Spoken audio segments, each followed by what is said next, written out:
Assalamualaikum warahmatullahi wabarakatuh. Saya Kurnia Astuti, calon guru penggerak angkatan 10 dari SMP Negeri 3 Mesuji.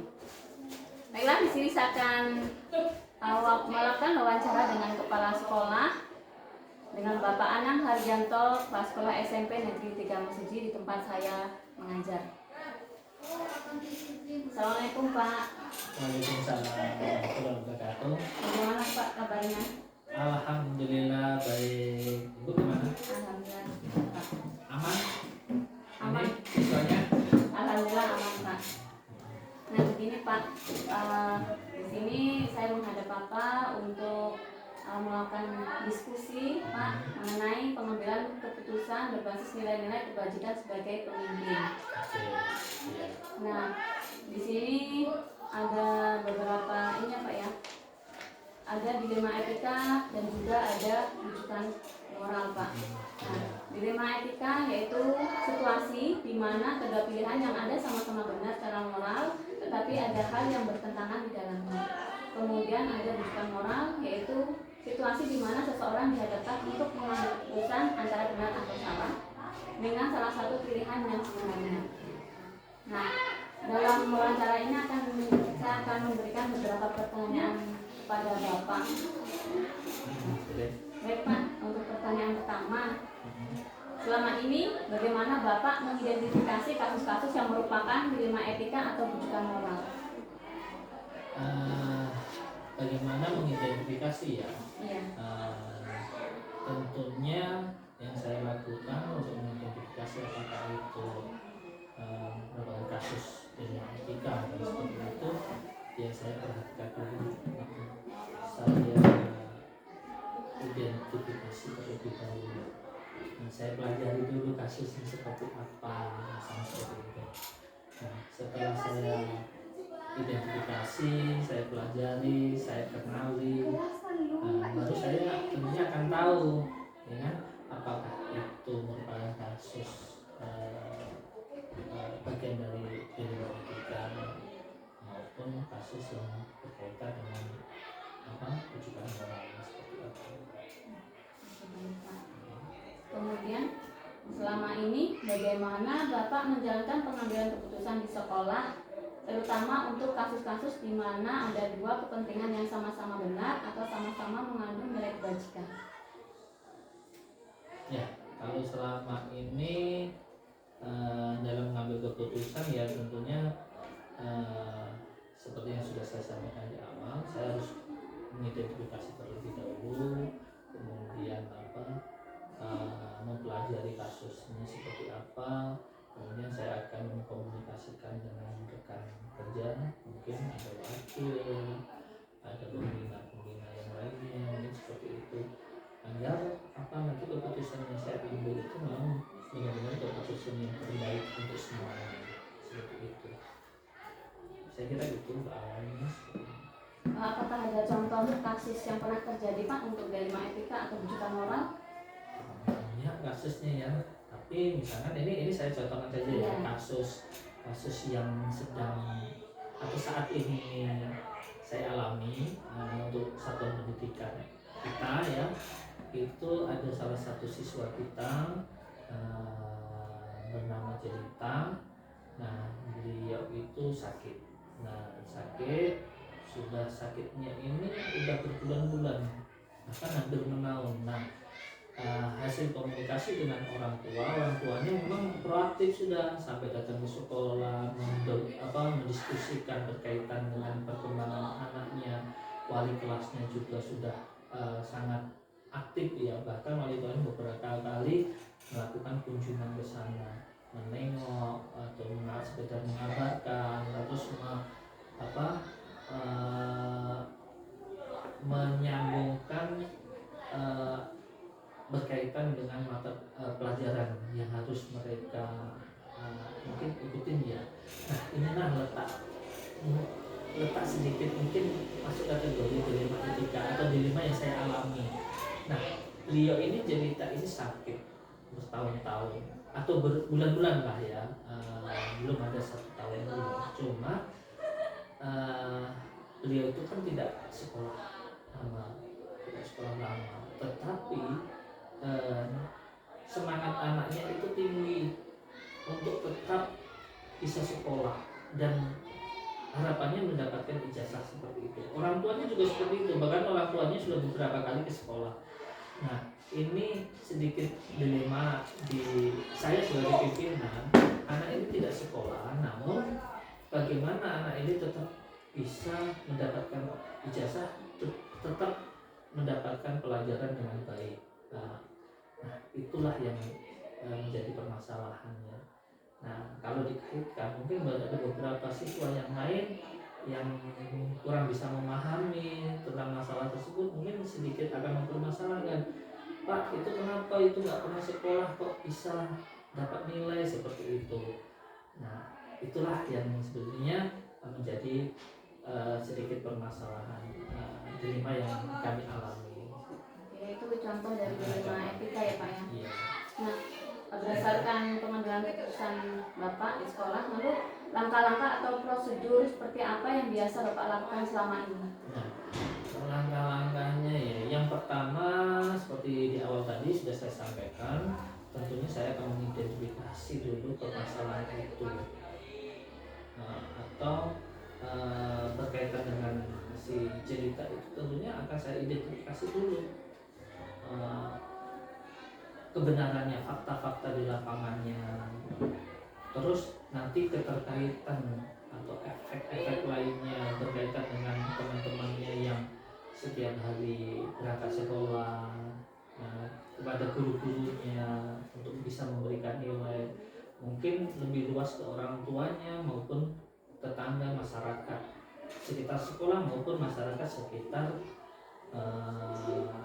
rumah cerita seperti itu.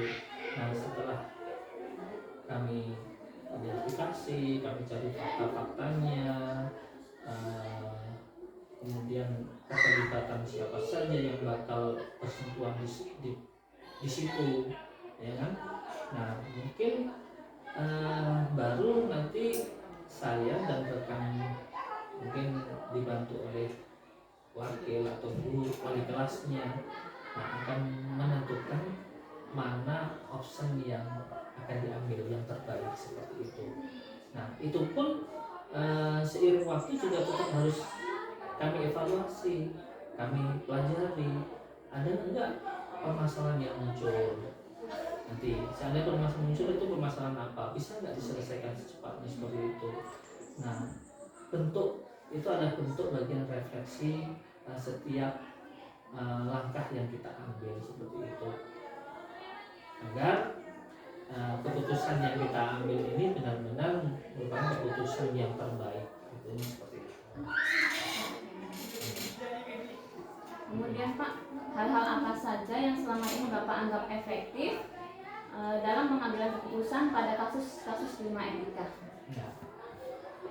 Nah, hal yang paling efektif yaitu yang pertama kita harus punya runtutan apa yang harus kita lakukan seperti itu berkaitan dengan masalah tersebut. Misalkan yang tadi kita di awal kita pahami dulu, kita identifikasi dulu, kita cari fakta-faktanya dulu, terus kita pelajari seberapa besar pengaruhnya dengan eksternal, dengan apa, mungkin lebih luas ke lingkungan sekitar, kemudian ke teman-temannya, ke masyarakat seperti itu. Setelah itu ya yang lainnya, faktor lainnya yang sangat membantu itu ya hasil komunikasi, membangun komunikasi baik dengan wakil, guru atau wali kelasnya, itu sangat efektif. Mungkin ditambah lagi dengan orang tuanya, dan sedikit-sedikit kita masukkan ke siswa, kita kenalkan permasalahan si anak ini dengan siswa yang lain, supaya siswa yang lain pun mengetahui akan permasalahan atau yang dihadapi oleh si cerita ini, supaya mereka tidak timbul rasa mungkin iri seperti itu. Nah, justru kita memperkenalkan permasalahan si jelita ke anak yang lain itu dengan tujuan mereka lebih empati seperti itu.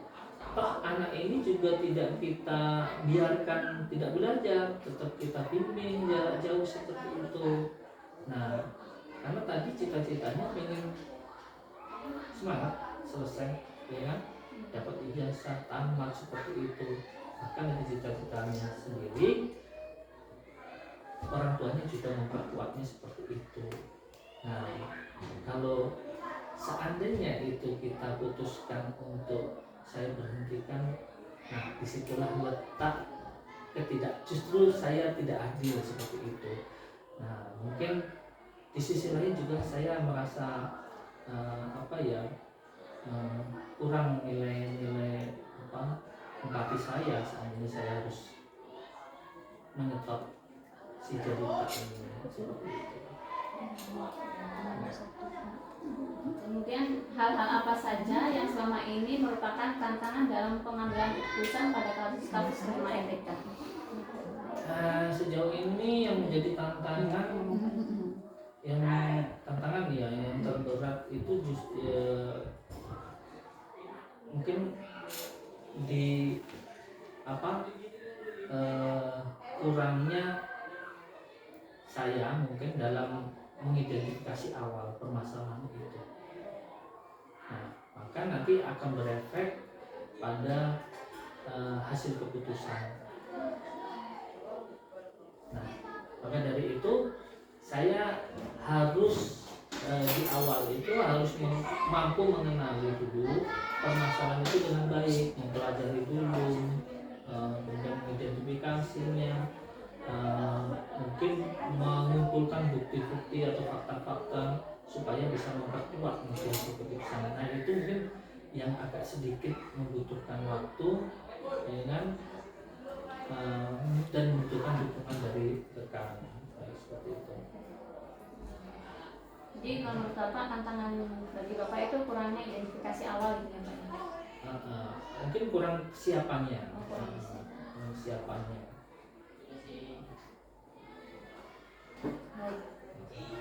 Lalu Pak, apakah Bapak memiliki sebuah tata cara atau jadwal tertentu dalam sebuah penyelesaian kasus dilema etika?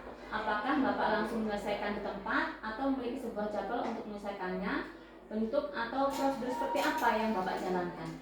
Nah, kalau jadwal khusus sih nggak ada ya. Setiap permasalahan yang muncul itu biasanya ya langsung spontanitas akan saya langsung ambil peran seperti itu. Namun tidak langsung saya putuskan hari itu selesai. Biasanya tidak, tergantung konteks permasalahannya sejak apa seperti itu. Nah, misalnya kalau kasus jelita ini nggak bisa saya memutuskan sehari langsung selesai, tidak, karena ini panjang, waktunya panjang. Anak ini sakit kan sudah lama ya, jadi saya harus mengkomunikasikan dulu dengan orang tuanya, dengan guru, dengan wakil, dengan guru-guru yang lain yang mengajar beliau, dengan wali kelasnya yang memahami, ya, seperti itu. Orang tuanya harus kita panggil beberapa kali untuk mendiskusikan. Nah, terus dari situlah baru nanti kita temukan solusi atau langkah yang harus saya ambil seperti itu. Kalau jadwal tidak ada, iya.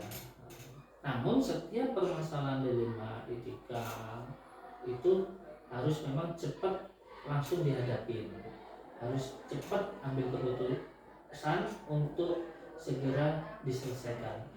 Seandainya bisa di hari itulah selesai, itu lebih baik. Namun ada kasus-kasus kan banyak yang nggak bisa hari itu selesai, maka ya kita butuh waktu seperti itu. Jadi tidak ada jadwal ya Pak ya, atau spontanitas. Jadi ada masalah yang harus cepat diselesaikan, ada keputusan, ada juga yang masih butuh proses seperti itu ya Pak. Iya, betul. Baik. Kemudian Pak, adakah seseorang atau faktor-faktor apa yang selama ini mempermudah atau membantu Bapak dalam pengambilan keputusan dalam kasus-kasus dilema etika?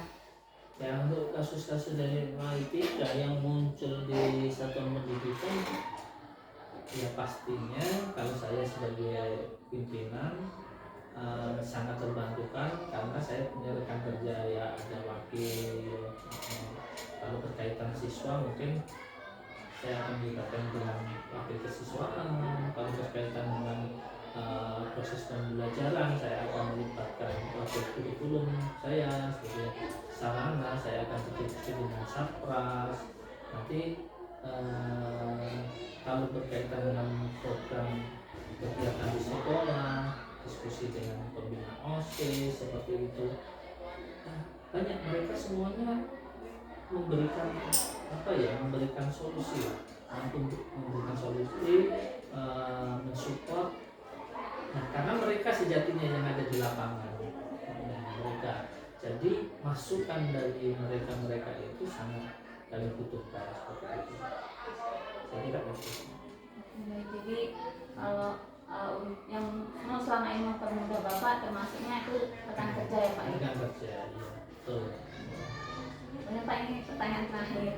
Dari semua hal yang telah disampaikan, pembelajaran apa yang dapat Bapak petik dari pengalaman Bapak mengambil keputusan di rumah etika? Pelajaran yang bisa saya petik dari mengambil keputusan di rumah etika itu tentunya yang pertama, seorang pimpinan atau manajer di satuan pendidikan itu harus mampu mengenali, mengidentifikasi akan suatu permasalahan dengan baik. Kemudian mampu menyusun strategi untuk menyelesaikannya dengan baik. Terus seorang kepala sekolah harus mampu memberdayakan semua elemen yang ada untuk mensupport dalam menyelesaikan permasalahan. Dan yang terakhir, senantiasa melakukan refleksi bahwa dengan harapan hasil keputusan yang diambil nantinya adalah keputusan yang terbaik. Itu pelajaran yang bisa saya ambil.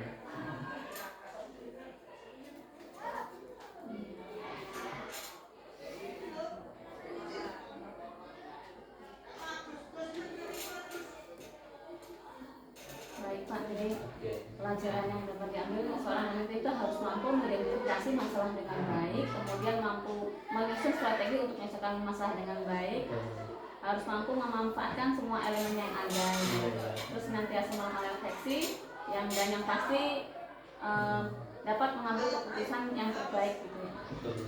Ya. Pak, ini kita sudah berada di ujung diskusi kita. Terima kasih atas waktu Bapak. Mohon maaf jika selama diskusi tadi terdapat kata-kata saya yang kurang baik, kurang berkenan. Jadi saya akhiri sampai di sini ya Pak ya. Baik, sama-sama. Saya juga minta maaf kalau ada yang kurang pas apa yang sudah saya sampaikan ya. Semoga Bapak sehat selalu. Amin, amin. Ya Pak, saya akhiri. Wassalamualaikum warahmatullahi wabarakatuh. Waalaikumsalam. Mana ini? Antar dulu, selesai Pak Anda. Terima kasih Bu. Ya, sama-sama.